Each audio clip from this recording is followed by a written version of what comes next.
Hey, welcome to Cooking with Carper. Today our focus is herbs. We're going to be looking at a variety of fresh herbs. We'll be looking at them appearance, taste, smell. We're going to be using all of our senses to try to figure out what they are and how to identify them. Once we do that, then we're going to be utilizing our herbs and spices in a homemade ranch dip. It's super simple, easy thing to do that really highlights the beautiful uses of herbs and how important they are in the food that we make. We'll be looking at 7 different herbs today. We'll get them all lined up. We'll get them in front of the camera real nice and close. So let's get started. Like I said before, we're looking at 7 different fresh herbs. Our first herb we'll be identifying is chives. Chives are an herb that fall in the allium family. They have an onion flavor to them. When looking at the herb, you can see it kind of has a blade of grass appearance to it. Texture-wise, very smooth. As you kind of work with them to really get a good smell, if you take the herb and then you tear it, what you're going to do is you're going to release the oils and those aromas from the herb, so you'll get a much better scent. Chives are really good for a lot of different things. Because of the nice mild onion flavor, they can be really good for potatoes, in eggs, any kind of dish where you want just that little bit of onion flavor. When you cut them up, they have a really nice appearance, so they can be really good for a garnish. So I'll take a moment, I'll show you preparing chives. Now the entire chive is edible and used, so you can go from top to the bottom just fine. So what you're going to do, because this one happens to be a bunch of the blades kind of together, we're going to kind of pile them up. Remember our knife techniques, how to hold a knife. Tip of the knife up high on the cutting board, left hand curled, holding the chives together. And then we're just going to go through and do a real thin slice for our chives.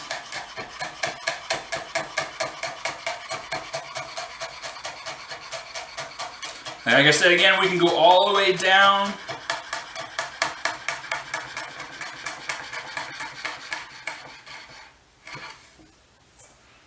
So you have these really nice kind of round slices. Higher up on the chive, you kind of have these lighter green color, almost kind of little ringlets. And so in terms of a garnish, you can sprinkle these on top of food and have a nice bright pop of color. Okay. We'll set these off aside and we'll use those later for our ranch. The next herb that we're going to be assessing is basil. So I'm going to open the package. Pull out the bundle. You can kind of get an idea of what basil is like. Now, a basil plant grows very large. It's really easy to grow. This is something that I grow every year in my garden. I love to have it fresh. It keeps really well. It dries really well. It's a very useful herb. Now, with this, the first thing you're going to notice is that the leaves are very large. They're a little kind of floppy, almost seem wilted. And that's very normal, especially when you're buying like this. They do wilt a little bit. Fresh off the plant, they have much firmer texture and they hold up really nicely. So in terms of presentation, a basil leaf is very nice to look at. Okay, so again, really wide, kind of slightly jagged edges. Again, it kind of depends on the variety of the basil. Some are a little smoother, some have a little more of a jagged edge to it. One of the things you'll notice, especially if you start pulling off some leaves, is that basil has a very sweet aroma to it. It's kind of savory, it's kind of sweet. This is an herb that can go both ways. You can use it in any kind of savory dish because it's more mild, so it counters or complements more intense flavors. But because it's on a sweeter side, you can use it in dessert applications as well. So basil is a very versatile herb to have around. Okay. So in terms of using basil, what you'll want to do is something like this. We have 4 leaves. We're going to stack them up to kind of create a little bit more substance to kind of cut through. And then from here, we're going to roll them up. Again, this gives us something a little bit more to cut through, a little easier to manage. So what we're going to end up creating is these like long, thin ribbons. So now we can kind of slice this down.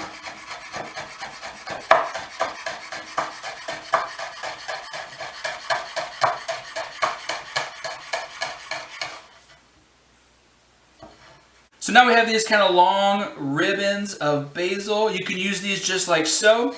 Otherwise, you can kind of pile it up and just kind of do a rough rock chop through to get to the size that we're wanting. One thing to point out with basil that's really important to know, because of the wide, kind of more delicate leaf, what'll happen with basil if you chop it up too soon or if you handle it kind of rough is it will actually bruise the leaf and you'll kind of get a strange color to the leaves. It won't affect the flavor, but it doesn't look quite as nice. So if you're planning on cooking with it and you're not really going to be seeing the basil, then it's not really a big deal. But if you're looking to have presentation based off the basil, wait to cut and chop your basil until you need it. Okay, keep it as whole and as fresh as you can until the last second. But once you do have it cut up, then use it as quickly as you can. Okay, so there's our basil. We'll set this aside to use in our ranch as well. Our next herb that we're going to look at is thyme. Thyme is going to be a little different structure-wise for herb as compared to what we've seen before. So we'll set that there. Thyme is a kind of vine. It's a really low growing plant. It's a ground cover plant. It's really nice actually to have in a garden or around. Because it's ground cover, it spreads out and it's actually a relatively durable plant. You can walk on thyme, so it's really nice in terms of like a pathway or around stones that you would have some foot traffic. But then also thyme will bloom and it will have flowers that are really pretty. So various uses here, not only aesthetics, but for cooking as well. Now because it is kind of a vine-like herb, it does have kind of a woody stem. And this stem is not something that we want to be cooking with because it will not get soft, it will not give us, or do what it is that we want it to do. So we have to harvest all these little leaves off of the stems, and those are what we're going to be utilizing. Okay, now it might seem a little daunting here. They're very small. We're not going to be plucking these necessarily one by one. There's a little trick that goes along with this. Okay, so I'm going to choose this one. What we're going to do is we're going to strip the leaves off of the stem. Okay, so we're going to kind of hold at the top of our stem, and we're going to pinch the stem, and we're just simply pulling backwards against that stem. Okay, and we're able to pull off those leaves. Now, you will pull off some of the young branch, and that's fine. Those are generally going to be a little more tender, and something that we'll chop up and we'll be able to not, cause issues in our food. But definitely make sure you get that woody stem out of there. Here's our pile of thyme. Again, really small leaves, not really easy to handle from here. We're not going to be looking to kind of bundle them up, anything like we did before with the basil or the chives. Simply get it in a nice pile, and then we do want to chop them up. Again, this is going to release those oils that are going to be key to flavoring our food. Again, much stronger aroma. Again, with thyme, you're going to have something that's going to be a little bit more savory. It almost has kind of a bitter, clean smell to it. And again, as you're smelling it, you're going to kind of start picking up on flavors in your mouth because that's the way our olfactory sense works and how we determine flavors in our food. Thyme is also a very versatile herb. It's used in a lot of different things, from really spicy dishes to more herby dishes to things that are going to be more earthy or savory. It's just a really nice flavor. Get used to using it because you'll see it in recipes all the time. This is something I keep on hand as much as possible, whether it's dried or fresh. It's just something that goes into a lot of dishes. Okay. Again, we'll be using this in our ranch for sure, just because it's a nice flavor that balances things out. Okay, so we'll get that put away in a container. Our next herb that we're going to be looking at is oregano. This one is going to be very similar to thyme in terms of structure. Got a couple examples. So just like thyme, oregano grows kind of like a vine, but this is going to be a plant that grows up from the ground more. But we still have kind of a woody stem. So just like thyme, we have little leaves that we're going to have to take off. But the leaves for oregano are going to be much bigger than thyme. Okay? So they have kind of this oval shape to them. Also, the leaf almost kind of has a velvety feel to it. They're very soft. They're kind of nice little herb to kind of feel and to touch. So we're going to be taking these off. This is going to be a much more savory herb. It almost kind of has a musky scent to it. This is something that goes really well with as a complement to things that are going to be a little sweeter. Use this a lot with Italian dishes. I use this a lot. This and a basil are kind of two herbs that really go hand in hand with each other. Okay, so let's show you breaking down this herb. Just like with the thyme, we're going to start high up on the stem. And we'll strip the leaves back.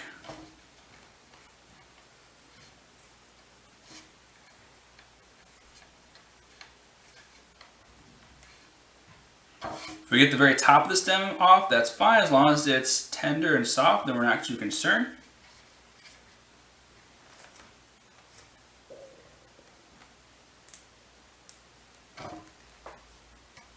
Again, the aroma is very strong. Like I said, kind of musky. So just like with the thyme, because these are not very large leaves, we're just going to pile them up. And then with our knife, do just a quick rock chop and just roughly cut through them. Pile them back up, run the knife back through. If you notice as I'm doing this, I'm placing my left hand flat on the spine. I'm holding the knife like I normally would, and I'm using that leverage to control the knife and move it through the food. Pile it back up, and you can focus on the areas that have the larger leaves and chop those up.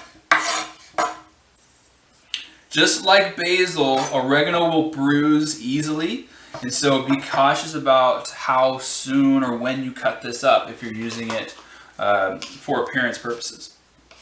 We'll go ahead and add this to a container, set it off to the side. Our next herb that we're going to assess is rosemary. This is a very common, popular herb. Just like thyme and oregano, it is an herb that grows on a woody stem, and so we're going to be dealing with harvesting the leaves off of that stem and then chopping those up. First thing you should notice is that it very much looks like a pine tree, and it also smells very much like a pine tree. Rosemary is an herb that is incredibly strong.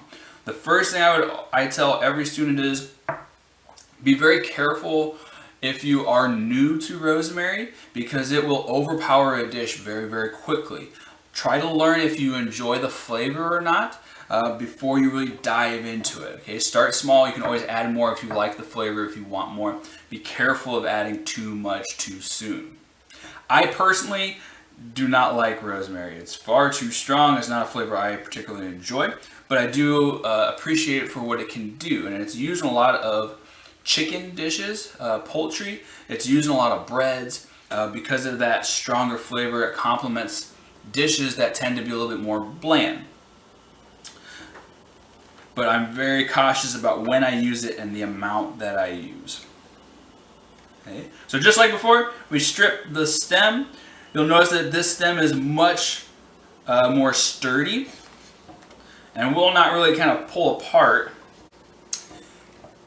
Here's our pile of rosemary. Again, like I said, the aroma is incredibly strong with the rosemary. It's a very nice aroma. Again, like I said, piney, like you're walking through timber or forest. So it's very nice, it's pleasant. But again, it's a very strong herb. Okay. So just like before, we have our nice little pile. We're simply going to kind of rock chop through these leaves.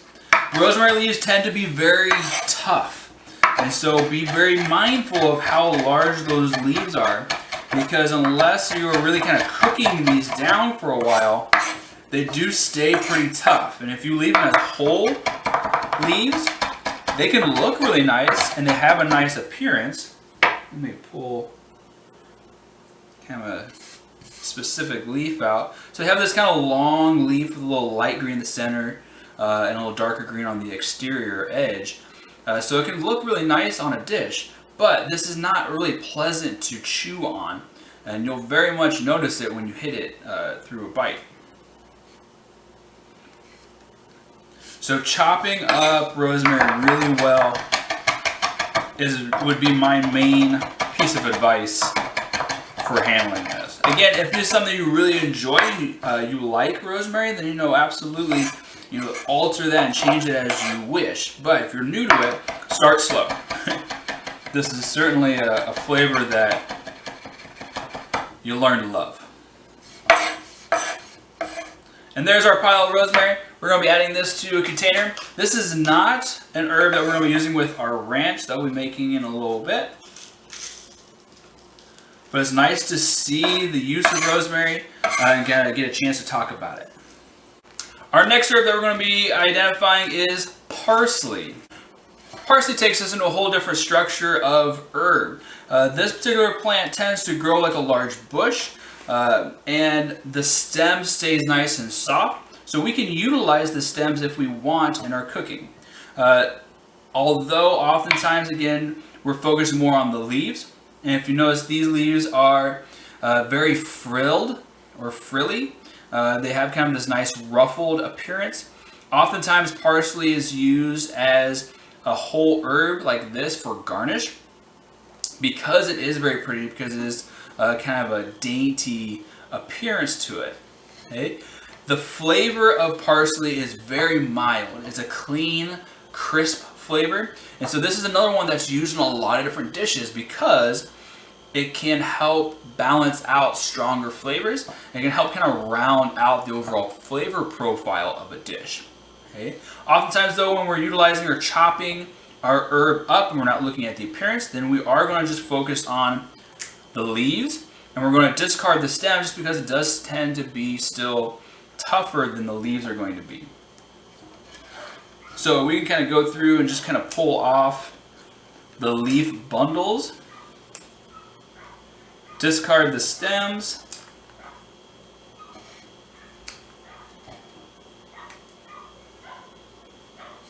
and there we have a pile of parsley. For this one, we can kind of bundle it up because they're a little wider leaves, and we can create a bundle that's a little easier for us to chop through. Be very mindful of your fingers, keep them curled.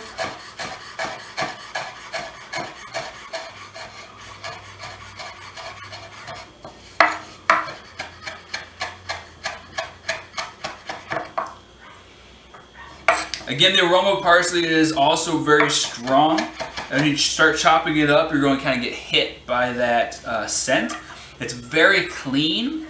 Almost kind of reminds me of cleaning products. A slight bitterness to it. It kind of makes me, for me, it kind of makes me kind of tighten my jaw just a little bit. I don't know why, it's just kind of the reaction I get. But it's very nice flavor. It adds well with a lot of different things. It's a very clean taste. This is a great herb for vegetables, roasting potatoes. So this is one we are definitely using in our ranch. And so I will add this to a container. Our last herb that we're going to be assessing today is dill. This is going to be the main herb that we focus on for our ranch dip. As we start to assess this, very much notice that there is a whole different structure again for this herb. This is going to be one that is very easy to identify if you're looking at a pile of different herbs. Kind of isolate one here. For me, dill tends to look like seaweed. You have this stem that comes up and you have these little wispy leaves that extend out that kind of look like a very soft bush, willow branch of sorts. It's very wispy, it's very soft, it's very delicate. With dill, again, the aroma and the taste is very unique. When you start kind of working with it, if we kind of pull off the stem, again, you can chop this up, you can use it. You generally don't because it's going to be tougher than the leaves, but you're still going to get the flavor of dill from the stem. But as you start breaking these off, you're very much going to get that scent of pickles. Okay, that dill scent is very astringent, it's strong in a very sharp way. It's very nice. I enjoy pickles. If you are a pickle fan like I am, then this is definitely something that you like having around and having that smell kind of on your hands and in the air. So I'm just going to pull off a handful of leaf bundles. I know I'm going to be using quite a bit of this for the ranch we're going to make. So I'm going to pull off kind of a bunch. With that said, keep in mind, when we're using fresh herbs, it is a whole different component as compared to using dried herbs. Dried herbs are always going to be stronger in flavor because they are concentrated. The water is removed, and so you have oils that are a little more concentrated and a little more impactful. So it takes more fresh herbs to have the same effect as dried herbs. Okay, so we have our nice little bundle here piled up. We kind of hold it together just like with the parsley, and we're just simply going to slice through. Go slow. This is again something where we really want to kind of have nice small, diced, almost minced sized pieces of dill. We don't want them to be too big, we just really want that flavor without something that's going to really stick in your teeth, because dill will stick in your teeth. It wants to grab onto things. It's all those little fingers, those little tiny thin leaves. Again, that aroma is very strong. It's very pleasant. I very much enjoy pickles. And so this is a flavor that I really like. Again, dill, because it's kind of that strong, astringent, almost vinegary flavor to it, it goes with dishes that are a little more earthy in flavor. So vegetables love to have dill on them. Even if it's a little bit, where you're not really getting a pickle taste, but that little fresh, bright note to really amp up the flavors, the natural flavors of the vegetables. Again, potatoes works really well for this. Any kind of a root vegetable, carrots, radishes, parsnips are a really good one that like dill. It's a really good way to go. Okay, so this is ready. We're gonna pop this in a little container. The mise en place for the ranch that we'll be making is as follows: mayonnaise, buttermilk, sour cream, Worcestershire sauce, a little bit of vinegar, salt and pepper, some garlic, paprika, nutmeg, and then our various herbs that we've just cut up. So we're utilizing chives, dill, basil, thyme, oregano, and parsley. When it comes to the herbs, it's kind of whatever you want. The more common traditional herbs are going to be the dill and the parsley. And from there you kind of have choices and decisions to make. So let's get started. The first thing we're going to be doing to prepare our dip is getting our garlic ready. Here we have a bulb of garlic. In general, from here we have to break it down to access the various cloves. The recipe for this ranch calls for 1 clove of garlic. I personally love the flavor of garlic. I use it in just about everything that I make. And so I'm going to go with 2 cloves. I don't want to go too strong, but I definitely want a little more than what they're calling for. So the way that we open this up and get to our cloves is super complicated. First thing you want to do, take your knife, place it flat side onto our bowl. Take your left hand, right hand, smash it until it breaks. Careful not to cut yourself on the blade, of course. But now, with that kind of broken down, these cloves break away from the bundle that's holding them all together. Okay, so now you have all these cloves that you have access to. Now we can discard those scraps. Garlic is a vegetable that once it is harvested, it is left to cure or dry. That's what creates this papery skin, is that drying process. So these keep very well at room temperature. So once you've kind of broken a bulb of garlic open like this, what I tend to do is I have this little glass dish that I keep on my shelf right behind me. And I keep them there kind of by the oven. So when I want garlic, I have easy access to it. So I'll set this back. And now what we're going to do is remove the skin and the woody stem from the garlic and mince it. And have it ready for our dish. Okay, so just like breaking the bulb open, we need to get rid of the skin. The easiest way to do it, knife flat, smash it. We're not worried about breaking the garlic because we're going to be chopping it up. So if it does break, that's all right. Half the process down. Same thing with the other one. Give it a smash. Now we smash it because now we can easily get after that skin and it will, I'm being kind of ginger, peel right off. Now that's one clove of garlic ready to work with. And then the second one. If you've never worked with garlic before, the first thing that surprises students and people the most is that the juice of garlic is incredibly sticky. So you're going to notice that after kind of handling it a moment or two, your fingers start to stick together. And the peel and that skin is going to stick to your fingers as you're trying to take it off. The next thing we're going to do with the garlic is we're going to remove this woody stem. It's very simple, just kind of cut it off. Same thing on the second one. Now from here we're simply going to slice it down and then rock chop it into a fine mince.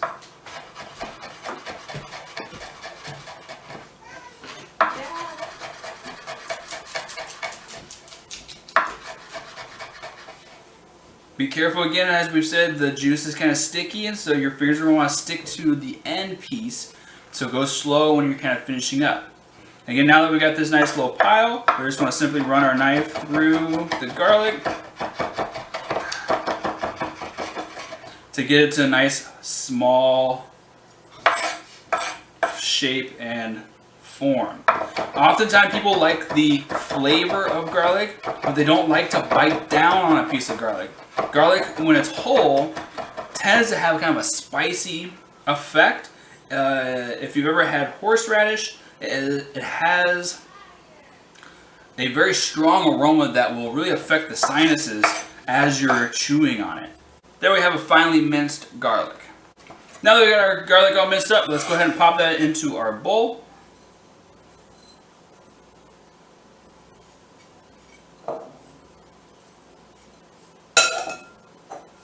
Okay. At that point, I would highly suggest that you go rinse your hands off, get the garlic juice off with your knife, rinse that as well. Use a wet paper towel and just kind of wipe down the board. It's just going to make your life a little bit easier moving forward at this point. From this point, now that we're all rinsed up and kind of ready to go, we're simply going to combine our ingredients and mix them together. At that point, we just need to allow the ranch dip to sit and allow the flavors to kind of meld together. And then it'll be ready to plate and serve. So from here we have our garlic. Now we're going to add in our mayonnaise. Our mayonnaise, we're going to be using 1 cup. Now the recipe calls for real mayonnaise. I'm going to move this a little bit. It's up to you to decide what you want to use. If you want to use a low fat, if you want to use a Miracle Whip, that's perfectly fine as well. It all depends on the flavors that you like. Kind of spread that down into my measuring cup.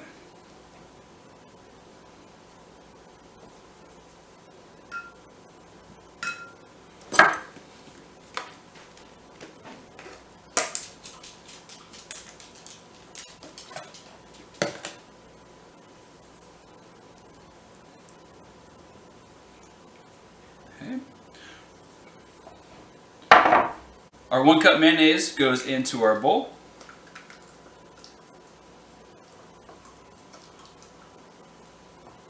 Our next ingredient will be sour cream. We'll be using a half cup of sour cream.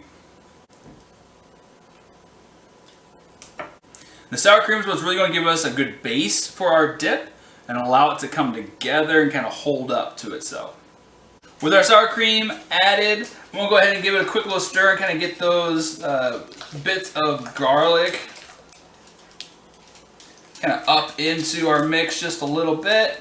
With this mixed together, we're going to go ahead and add in our buttermilk. We're going to start with a 1/4 cup.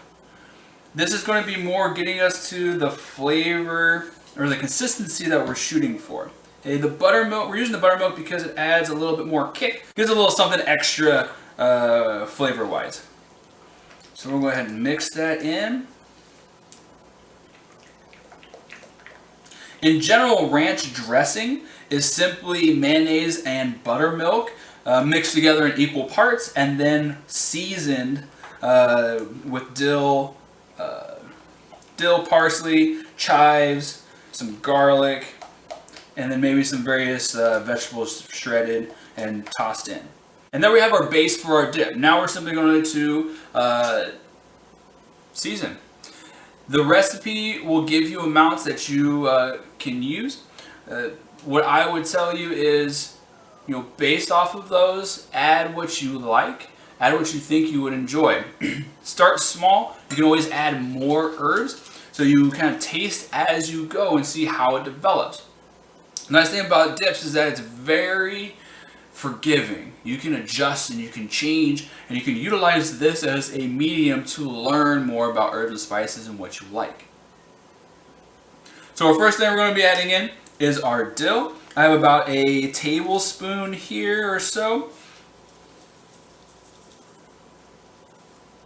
For parsley, the recipe calls for a 1/4 cup.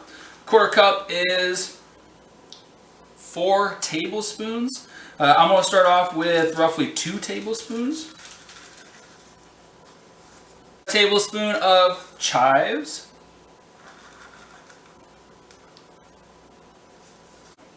Here we're going to get to a little flavorful liquid, a little Worcestershire sauce. This calls for a teaspoon. What this is going to do is kind of give you a little salty flavor, give you a little extra zing to your ranch. And again, add a little bit, see what you think of it. If you like that flavor, add some more. I'm just going to use regular black pepper, and I'm going to kind of season to taste. If you are looking for a cleaner appearance, you can use white pepper so you don't see those black dots running through. Paprika. This is going to give us a little color, so be careful if you don't want it to tint your ranch too much, but the paprika adds a little smokiness to the ranch. Because of the high dairy product, it's very creamy, kind of coats the mouth, has that calcium, mineral kind of taste to it. Paprika can help balance that out. 1/4 teaspoon of paprika.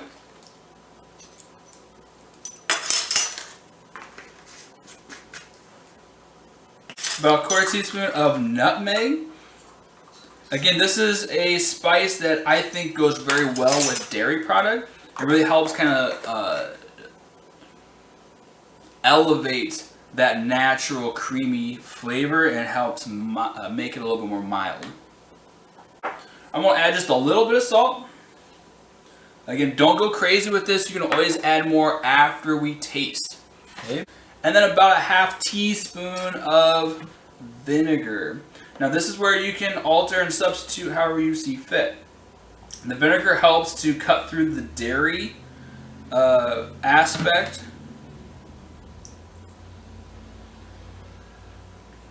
Kind of brighten the flavors that are already there. Again, we're going very herby. If you don't want to use regular white vinegar, you can use apple cider vinegar, there's rice vinegar, there's red wine vinegar, there's all kinds of different things that you can add in for flavor. So use what you like. If you can always add more if you want. If you want to go with a little lighter flavor, you could do lemon juice or lime juice, maybe orange juice. As long as it's acidic, that's what we're shooting for. Okay, so we have all of our seasonings in. I'm going to switch over to a whisk to get a better blending of ingredients. You should have a very nice ranchy aroma happening at this point. Okay, we'll grab a spoon and we're going to give this a quick taste. Okay. Again, it's really important as you are making food to taste as you go. That way you know what it is that is happening in your food as you're preparing it. And you can make those minor adjustments as you go. Think about when you're driving. You look down the road and you make those small minor adjustments to keep you in your lane and to navigate your road. So same thing's happening here. Our eyes on the goal, what the flavor that we want as our end product, and we make those little minor adjustments as we go to get where we're heading. Okay. Now one thing you do need to keep in mind, we just mixed it together. The flavors are not going to be super strong, but we should be able to get a general idea of what's happening with our ranch. As we let it sit, it will build in flavor and it will become a little more intense.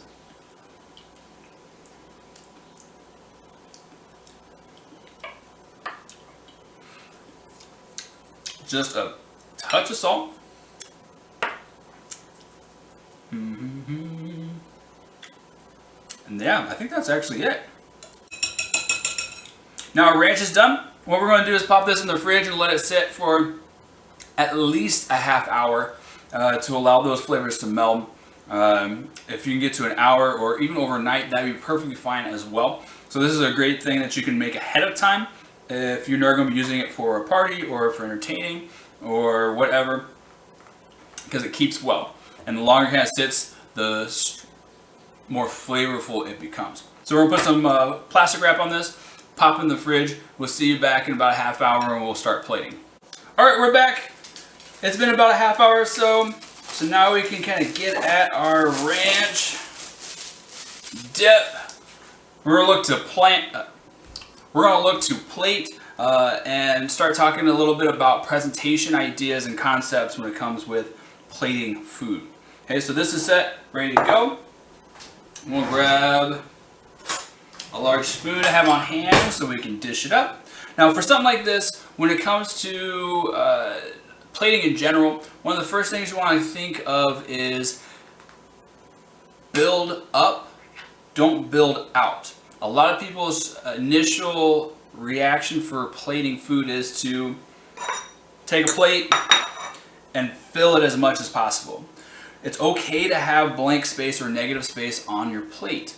If we go higher, it gives us more three-dimensional shapes and perspective. And in terms of design and aesthetics, that's going to be more appealing than simple flat covering of space. Okay, so one thing I would start having you think about with plating in this regard is we're looking to have a dip. So we're having a food that's going to be contained and then something else is going to be dipped into it. Okay, so for something like this, I've decided to go with a simple clean white plate, and then I have this kind of relatively small wine glass that would work really well for this type of situation. It takes us up off of the plate so we can have our dippers down below and we can have our dip up high looking nice and kind of kept away. So it's much more easier to manage and to look at. Okay, so from here we're going to go ahead and add our dip. Be very careful as you are doing this to not get dip all over the side of the glass. We want to keep it right in the center, try to keep it as neat and clean as possible. We're going to shoot for that, cooking show appearance. Take your time. We're going to go for that wow factor.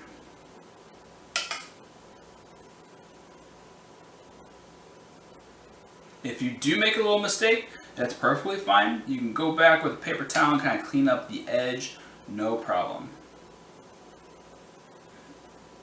I'm not going to go all the way to the top, so I'm going to leave it right about there. So now with this sitting here, what we're going to want to do is garnish. We want to have a little bit of pop of color, a little interest, a little intrigue as we come to it. So the best thing to do is to think about what have you used in your dip. Echo the ingredients on the top so people can't see what is there and what's going on. So I'm going to grab a leaf of parsley. So I've got a couple of leaves here. Now when you're garnishing and when you're plating in general, when it comes to aesthetics, this is a general design principle. Odd number things are more aesthetically pleasing than even number things. So having one sprig of parsley will be much nicer than maybe having two, because what we tend to run into an issue of is when things are too symmetrical, they can almost seem kind of too perfect, and it just doesn't quite have the same effect. So think a little bit of asymmetry, think a little bit of having things a little bit more natural. Okay, so I'm just going to kind of slide this in off to the side.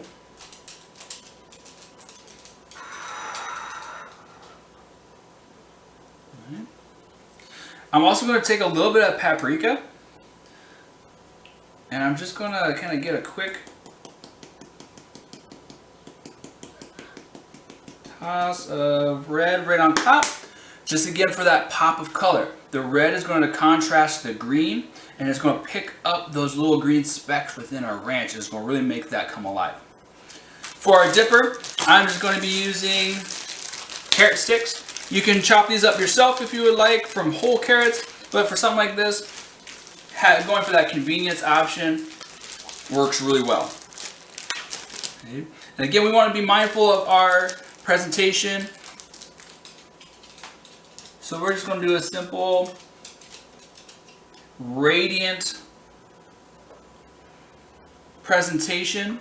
Since we have this nice tall central column effect, we're going to highlight that by arranging our carrots in a nice circular pattern radiating out, so it creates lines, it creates interest and intrigue. And there you have our final presentation for our ranch dip. So let's go ahead and give it a quick taste.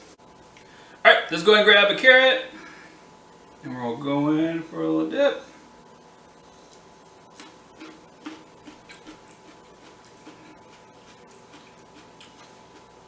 Super fresh, super creamy, kind of that comfort feeling that you get when eating ranch. And when you're making it yourself, you really have a good control of those tastes and those flavors. So it's exactly what it is that you want it to be. I hope you give this a try. I'd love to see the dip that you make at home, whether it's ranch or whether it's a variation based on the prompt that's in Google Classroom. But I'd love to see it. Post in the comments, post it online. And this has been Cooking with Carper.